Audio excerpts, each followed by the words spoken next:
voilà, matière à réflexion en cette fin de semaine. On va passer à présent à notre chronique conso avec Johan. Et vous le connaissez tous, hein, les biscuits sans sucre, les lingettes sans parabènes, les yaourts sans matière grasse. C'est le marketing du sang. Mais de quoi Exactement. s'agit exactement? Et ben c'est exactement ça en fait. Le marketing du sang, c'est tous ces produits qui envahissent les rayons de nos magasins. Des produits donc sans conservateur, sans aluminium, sans sucre ajouté, etc. Et plus récemment, effectivement, sans parabènes ou sans gluten si on se tourne vers l'alimentation. Eh bien, si les industriels regorgent de créativité pour nous proposer de plus en plus de formules de ce type-là, c'est qu'il y a une véritable demande au niveau des consommateurs de produits plus sains, plus authentiques, un peu dénudés de tout ce superflu qu'on est venu ajouter de façon chimique avec le temps. Et cette tendance est en train de prendre une dimension tout autre, puisque les produits les industriels nous proposaient aujourd'hui jusque-là des produits alimentaires principalement ou des produits d'hygiène. Et aujourd'hui, on voit ce concept s'appliquer à des produits ou à des services des secteurs complètement différents. Je pense notamment aux nouveaux bars sans alcool. On les appelle les bars zéro. C'est des bars traditionnels, j'ai envie de dire, à la seule différence qui est quand même majeure, c'est qu'ils ne vendent absolument aucun produit alcoolisé et ces bars fleurissent à peu près partout depuis Alors, quelques temps c'est sur la étonnant, planète. hein, bar sans alcool, Rudy. Je ne sais pas si vous avez entendu parler de ce type d'opération. Ça a l'air impressionnant, notamment pour la santé des clients. Est-ce que c'est dangereux pour le business? Eh bien écoutez, apparemment non. Si on en croit Catherine Salouet, qui a 40 ans et qui a ouvert le bar zéro de Londres, le premier bar zéro de Londres, qui s'appelle le Redemption Bar, elle nous dit que ça se passe... Oui, oui, bah oui, le nom est bien choisi. Le nom est bien choisi. En tout cas, elle nous dit qu'elle répond à une véritable attente de ses clients, qui sont, selon elle, en quête de se faire plaisir sans se saouler. Voilà, une nouvelle façon de faire la fête. Et c'est pas le seul C'est bar un de ce remake du type-là. salon de thé, quoi.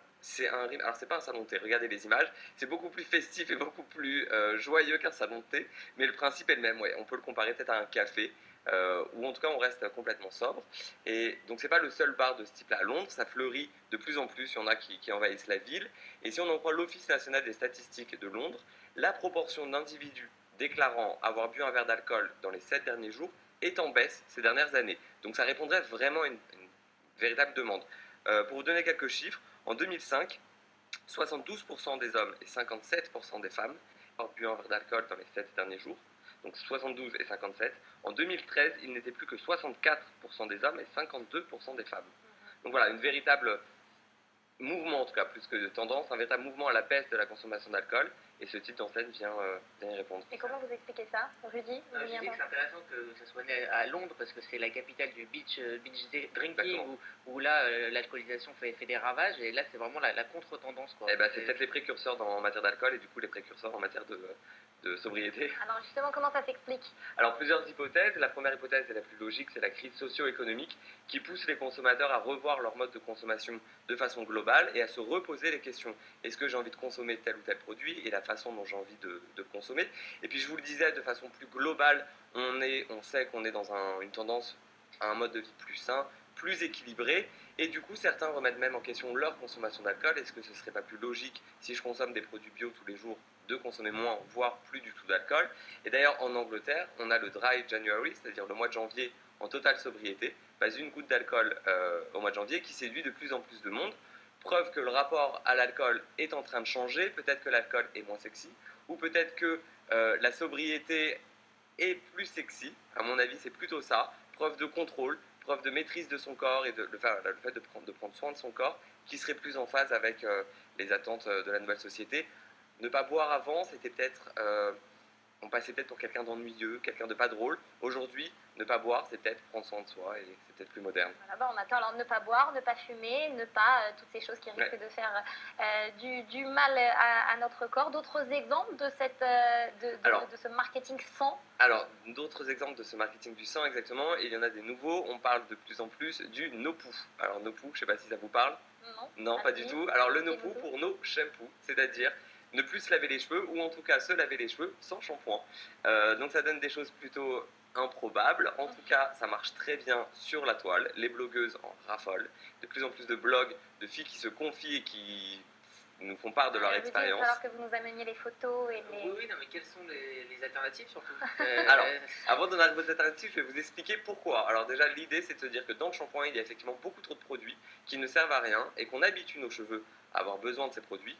Si on les habitue à ne plus en avoir, ils n'en auront plus besoin, donc on ne se lave plus les cheveux. Comment on fait? Première étape, on espace les shampoings de plusieurs semaines Temps 2, on se lave les cheveux avec du bicarbonate de soude et du vinaigre. Et temps 3, on ne se lave plus les cheveux qu'une fois par mois ou tous les 2 mois, uniquement avec de l'eau, c'est-à-dire on se les rince. Mais là, pour le coup, il n'y a rien à craindre pour ses cheveux. Enfin, Eh bien alors, rien à craindre. Elles nous disent que non, on voit quelques photos avant-après qui nous prouvent qu'en tout cas visuellement la différence n'est pas choquante, en tout cas avec un certain temps. Est-ce que c'est dangereux ou pas? Les dermatologues nous disent que le mélange de bicarbonate de soude et de vinaigre est très mauvais, c'est très agressif pour les cheveux. Est-ce que c'est mauvais? On ne sait pas. Ils nous disent qu'il vaut mieux utiliser du shampoing, peut-être des shampoings à pH neutre, peut-être des shampoings doux. Voilà, en tout cas, ils ne sont pas totalement contre, ils n'encouragent absolument pas non plus la démarche. Certaines blogueuses et même actrices, figurez-vous, des stars, rentrent dans cette tendance. Alors, pas du no-poo, mais du low-poo, c'est-à-dire moins de shampoing. Alors là, on n'utilise pas du tout de shampoing, on utilise uniquement de l'après-shampoing. Et c'est le cas notamment de Nathalie Portman, qui dit ne pas s'être lavé les cheveux depuis 5 ans avec autre chose que de l'après-shampoing. Voilà, donc ça a l'air de fonctionner, en tout cas quand on la voit, c'est pas choquant. Donc les stars et les blogueuses aussi qui ouais. Alors, les retours d'expérience sur internet nous disent qu'il n'y a pas de mauvaise odeur, que ce n'est pas sale, que les cheveux sont gras dans un premier temps, mais se régulent dans un second temps, voilà, que le sébum se régule dans un second temps. Et ben voilà, Johan, on vous propose de tester pour nous. Non, j'ai pas voulu essayer, je suis désolé. J'ai pas voulu essayer. C'est parfait pour le petit-déj. À l'heure du petit-déj, parler de ça, c'est très bien. Désolé. Merci beaucoup, en tout cas, de nous avoir proposé ces alternatives. C'est frais, c'est tendance, c'est nouveau. Et puis, on en parle sur Red24 News.